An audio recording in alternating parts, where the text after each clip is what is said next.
to Uppsala. It's not very common that you in Uppsala invite someone from Karolinska, because there is some competition between Uppsala and Stockholm.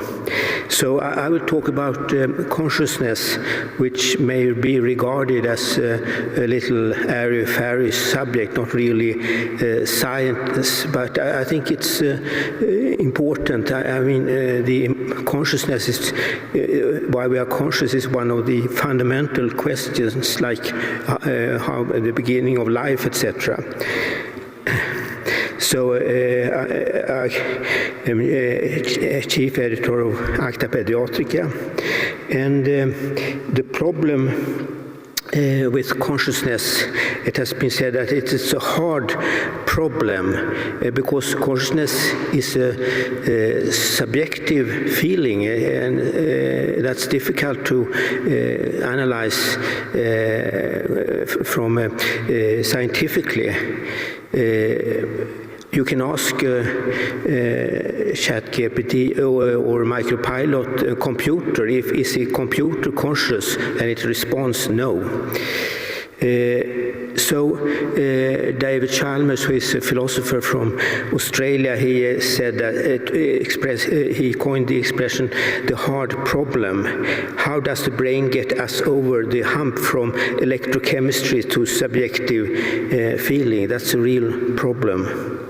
And just the definition of consciousness, it's being aware of the body and oneself and the outside world, according to Webster, etc. The state of activity that is characterized by sensation, emotion, volition, or thought. And we can also say that consciousness is very important. I mean, the I is our feeling of the I of ourselves. That's to be conscious. And philosophers, they have not been very interested of the fetus or the baby. They have mainly been interested of the bat. And there's a famous essay by Thomas Nagel, "What is it like to be a bat?" But what is it? I think it's more important to ask, what is it like to be a fetus or a newborn baby? Is the fetus or newborn baby conscious? Can the fetus be conscious? And there are several criteria, like sensory perception, being aware of pain, smell and taste, hearing and seeing, wakefulness, memory, emotion, and language. And to what extent can the fetus and the newborn fulfill this criteria? We seem to have the nerves for most of our neurons are formed before birth, like this, so we have our 86 billion neurons, so that's not a problem, but they have not been developed with regard to synaptogenesis and dendrites, etc., that continues after birth.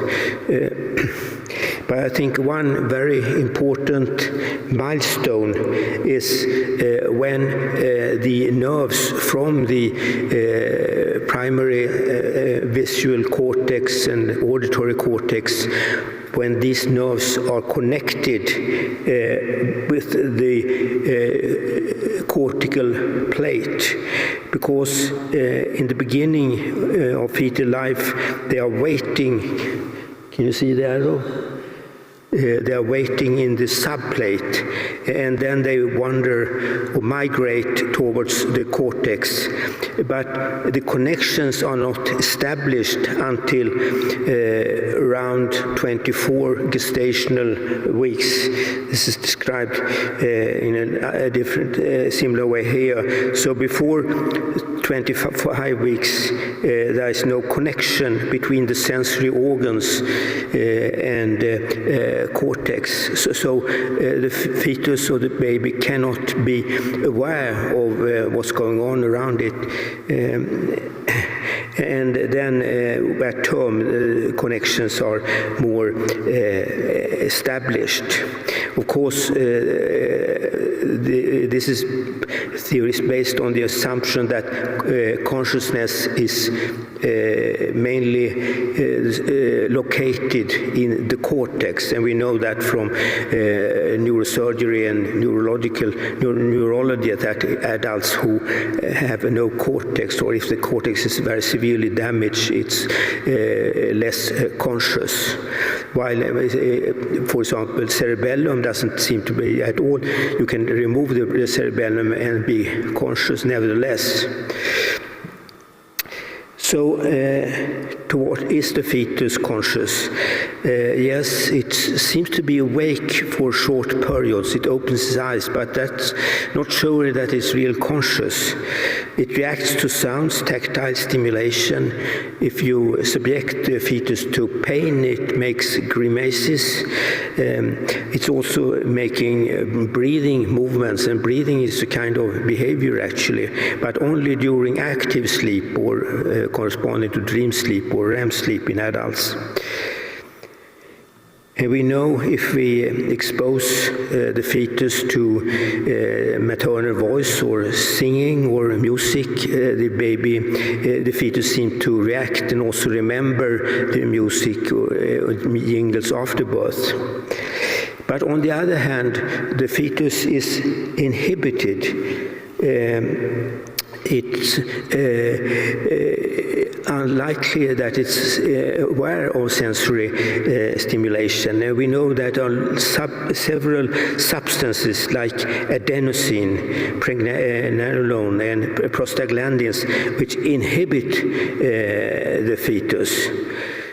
So the fetus is mainly asleep. And fetus is living at a low oxygen level. And the British physiologist, he coined the expression Mount Everest in utero, because the PO2, the oxygen level, is in fetal blood is about the same as at Mount Everest. And this demonstrates how important it is not to give too much oxygen to newborn babies, as Ola Saugstad has talked about.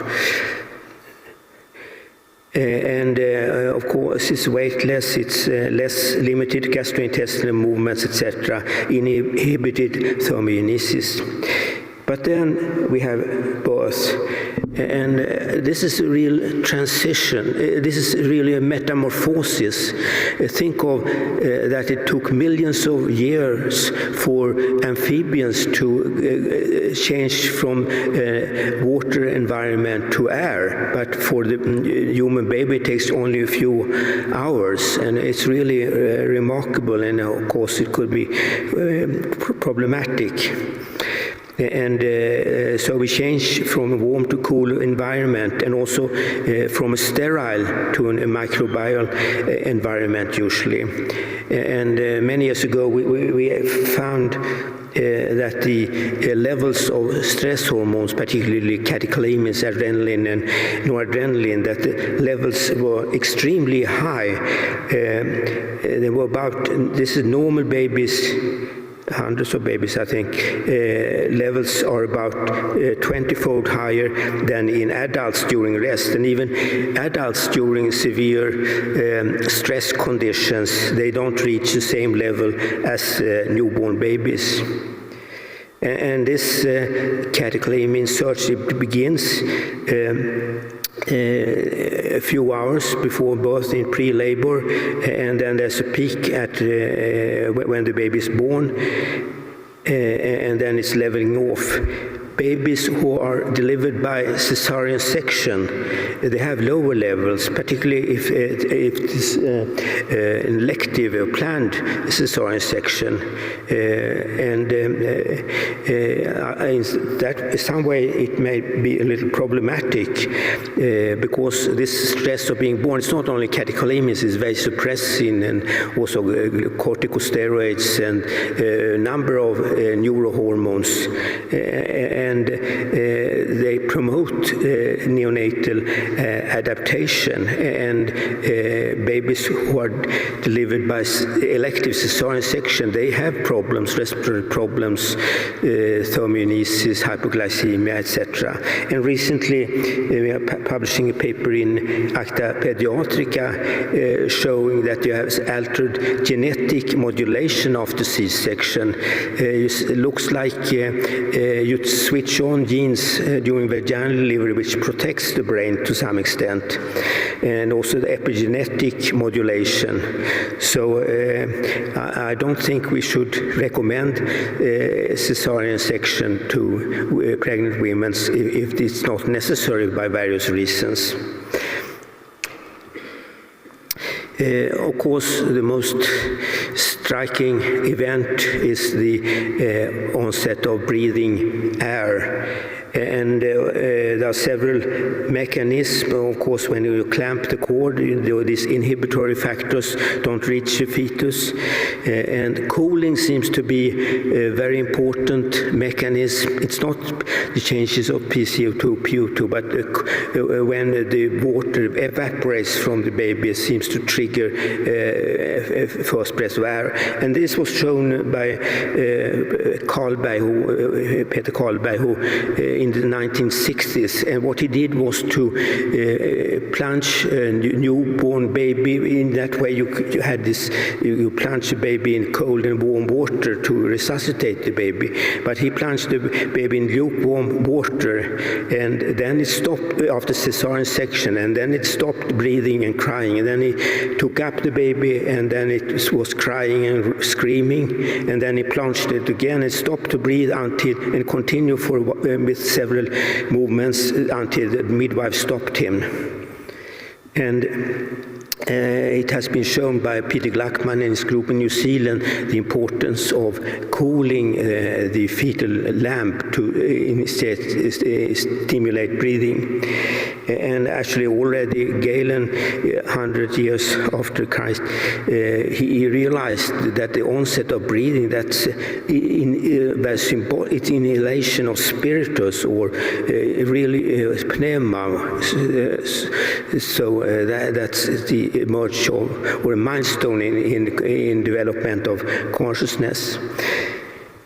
And so the baby wakes up from the fetal sleep when it's born, and the locus ceruleus, who is a noradrenergic nucleus in the brain, seems to stimulate to the brain and trigger it. And we have shown this in animal experiments. And if you look on a newborn baby, the pupils are very big, in spite of that it's light in the room. And there seems to be also a relationship between onset of breathing movements or the activity of the respiratory center and locus ceruleus. Consciousness is also involved emotional feelings, and the newborn express primordial emotions like hunger, thirst, pain, hunger for air, which it didn't do before birth. And this just shows a little anecdotal study when we expose a baby to music. Sorry, no. Gosh. Then it's breathing fairly regular, which you can see to the left, and then we expose the baby to Stravinsky, and the breathing becomes very irregular, and then we play Mozart again, it becomes really regular. So the baby is really sensitive to music and emotional responses. And the baby a newborn is also capable of perceiving their own bodies. When you touch the newborn baby, it reacts differently as compared when it touches himself or herself. So they have also some proprioceptive sense of their own body. And I'm sure you have always seen this famous photo which was published in Science 1977 by Meltzer and Moore, showing that newborn babies can imitate adults. And it has been some question, but I could repeat it. It was not too difficult. Oh, yeah. So. The baby seemed to also have learned language to some extent, and we did a study together with Patricia Kuhl and Christine Moon in Sweden and in Stockholm and Seattle, and we exposed the baby to typical Swedish vowel, which is U, and typical American or English vowel E, and the Swedish newborns seemed to recognize the Swedish vowel more than the American ones, and the other way around for the American ones. That was monitored by how they sucked on a pacifier. This is actually YouTube. I can't show it here. And another little interesting study by Friedrichi in Leipzig and her collaborators, they recorded how the newborn baby is crying, and then they found that French babies, they cry like this, Paris, while the German babies, they cry more, it's going down, Deutschland. So, is the newborn baby unhappy at birth? It was a French obstetrician who thought that he wrote a book about the violence of being born, and he thought it was very traumatic with a normal vaginal delivery. But I don't think that. I think the baby looks happy. What about consciousness of preterm infants? Certainly they can react to pain, and when you touch them, and they can look more on the maternal face than on a machine. They seem to be aware of sensory disturbances and also pain. And a few years ago, Marco Bertocci in my department, he showed that if you do a venipuncture, the baby reacts to that. You can record from cortex with near-infrared spectroscopy this reaction. You can see it to the right here. I don't want to touch this, so.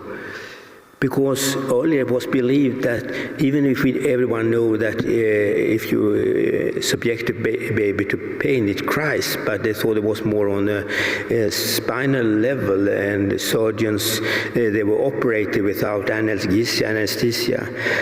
But we can show that the pain signals actually reach cortex, so we can assume that the baby is conscious of the pain. And actually, Maria Fitzgerald in London did a similar study, so it was confirmed. And the preterm baby seems to activate the brain in a similar way as later in life. So when you talk to the baby and with the father and the mother, they react in a very similar way. And I think also the preterm infant can express joy or hedonic feelings. In Sweden, we are very active with to promote, to resuscitate very preterm infant, particularly in the northern part of Sweden, Uppsala, and etc. So they have been active resuscitating 22-weekers, 23-weekers, which can, of course, is a little controversial. I think in Japan also, they are very active with extremely preterm infants. infants.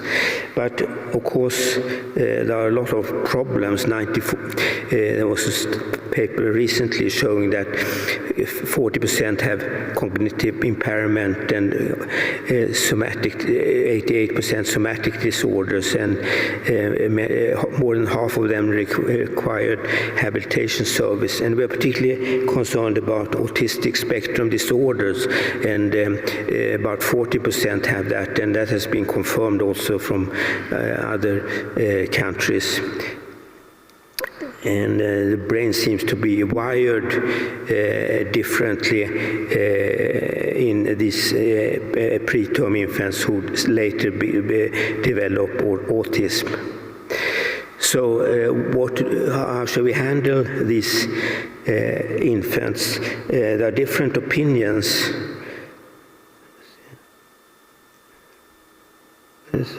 Sorry.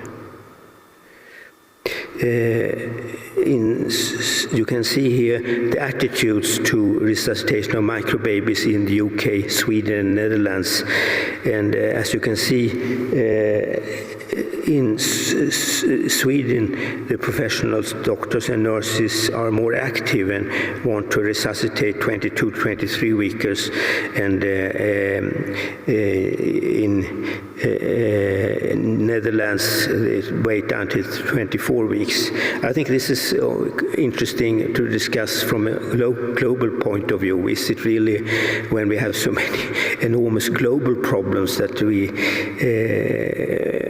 resuscitate these extremely preterm infants?